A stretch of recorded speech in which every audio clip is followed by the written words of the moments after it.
Donc aujourd'hui on en est au 14e jour de fouille. Je vais vous parler encore une fois de l'espace neuf, donc du sondage qu'on est en train de creuser de plus en plus profondément.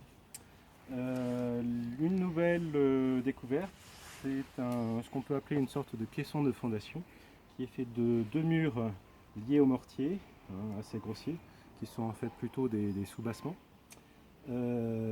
Donc ça a servi de caisson en fait rempli par un comblement de sable et de galets au milieu pour asseoir le bâtiment, pour le stabiliser, mais également pour créer une terrasse pour l'habitat. Au départ, vous vous rappelez qu'on avait vu que ce mur, qu'on pensait être un mur en pierre sèche qui était lié au mur est du bâtiment neuf. En fait, donc ça se complique et le mur neuf, le mur du bâtiment neuf, finalement est assez réduit de ce côté, comparé au mur occidental qui lui va jusqu'au bâtiment 8. On va passer maintenant au bâtiment 8 justement.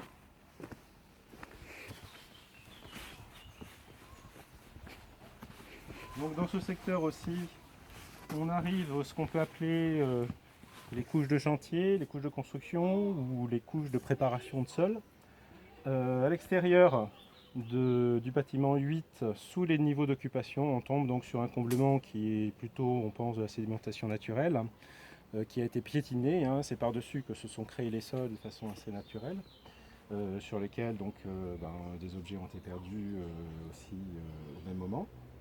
Donc on vous confirme qu'on a bien 3 marches de l'escalier qui permettent d'accéder à cet espace de réserve, ou cette cave du bâtiment 8, puisqu'on en a que la partie, je dirais la partie enterrée ou le rez-de-chaussée.